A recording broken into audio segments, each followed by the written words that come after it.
Hi, Matt. How's it going? Good, dude. Well, not good exactly. We're doing this tuner show for the Drive Network, and we are supposed to film this Lotus, but Right. it broke and it needs a motor rebuild. and Oh dear. and I know you've always got something cool around. I was wondering if you have anything you'd like to show off on our show.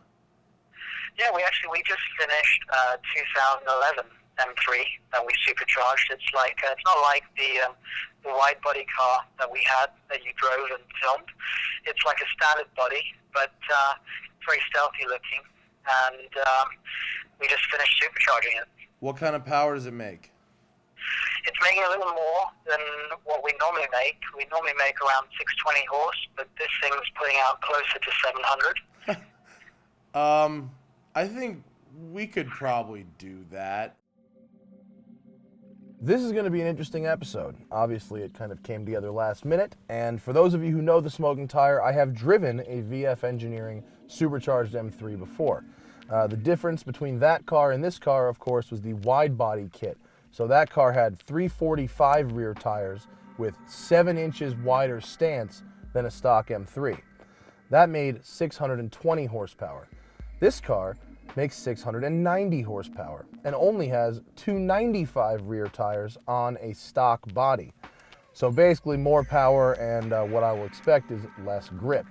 What is very interesting about it is, and let me get geeky on you for a second, the Stillen 370Z that we drove last week has the same Vortec S3 supercharger, the same KW coilovers, and the same AP Racing brakes that this car has. So we're going to actually find out two things today. Compared to the other VF M3, how does this handle that much power? And compared to the Stillen 370Z, how does a different car handle the same upgrades? So let's take it for a ride, shall we? Maximum shift speed, and let's see what it does.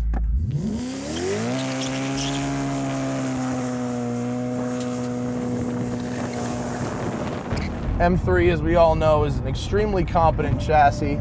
Nick at VF tends to choose to modify cars whose chassis outperform the stock engines.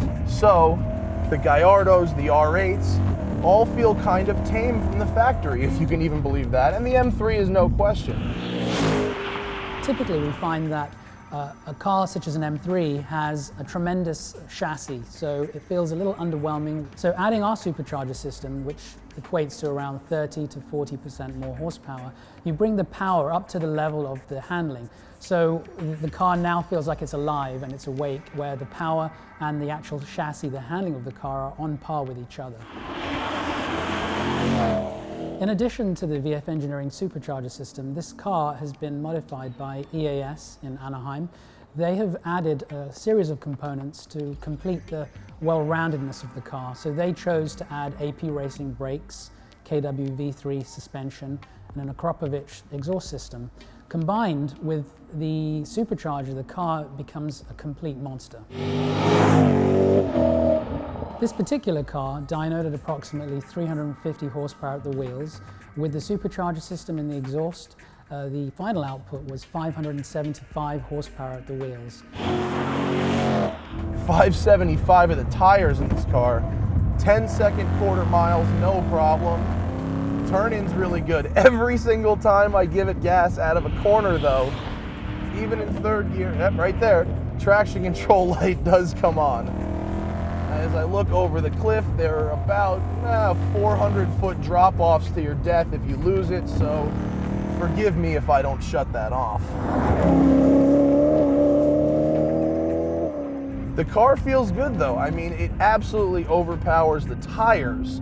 Now this has Yokohamas on it, and frankly, I don't know how they performed when they were new, but I know how they're performing now, and they are pretty shot. So wheel spin, that's pretty much a given.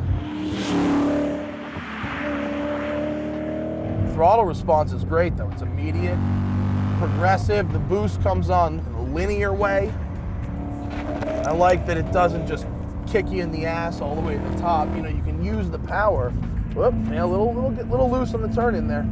You can use the power without it kicking you too hard. Even if it does come a little loose on you, it does it in a progressive way so you don't freak out. Even a regular M3 is fast, but it's muted a little bit. I mean, this car on an otherwise stock engine, all it's got is an exhaust plus the supercharger. Leave the internals alone, and it just wakes it right up. I mean, it's amazing how much 7 pounds of boost can do for a car. This thing, you know, normally the M3 is a total balanced package, and while this does retain some of that, it's also a total freaking animal. When a customer adds a supercharger to their car, they don't really want to reduce or affect its smoothness or its usability. So adding a supercharger system to a car that's already running really very well shouldn't be a negative experience. It should be very positive in all ways. So it should start up very smoothly. It should part throttle, full throttle, just like a stock vehicle, but just only have a lot more power. 700 horsepower is a lot of power for most people. A lot of guys want to know the power is there, but not necessarily fully exploit it on an everyday basis. So just having it on tap is the key thing in most enthusiasts' mind. Dual clutch transmission, shifting nice and quick. These AP Racing brakes are great. They got really good feel, great initial bite. Watch, here you go, jam on them. You want to get in? Yeah, whoop, see it?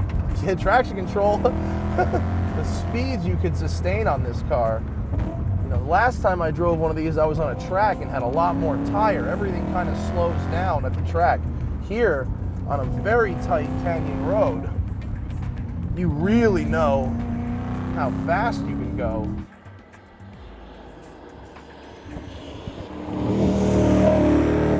How about I shut up for a minute and let you guys hear one of the best V8 sounds this side of Italy.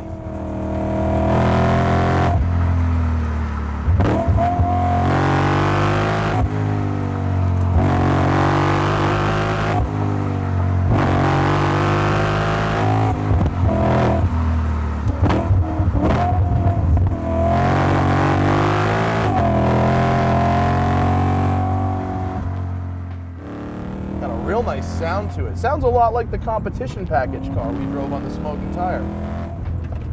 Nice low rumble, no drone.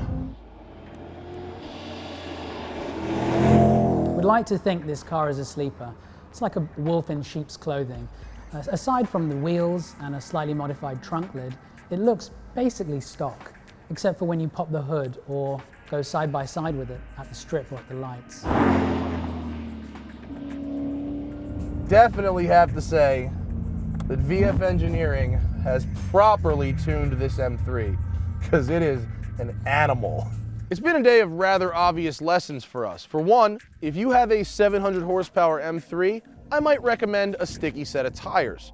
Number two, it's not just how you tune a car, but which car you choose to tune. Both these cars have very similar parts, this and the Stillen 370Z. But because I think the M3 is a much better platform overall, this thing is way faster. And three, VF Engineering's awesome. Just because the Lotus we were supposed to film today broke, and they gave us this with 12 hours notice. So thank you very much, and check them out at vf-engineering.com if you want a supercharger for your M3. And by the way, for 14 grand for the supercharger package, I don't think there's any other way to add that much power to this car for that little money. And we've just learned the chassis can handle it. So, until next week, I'm Matt Farah. Check us out on our other videos at thesmokingtire.com, as well as our writing, and we'll see you guys next week on Tuned, right here on the Drive Network. All right, should I go drive some more? Yeah, let's do that.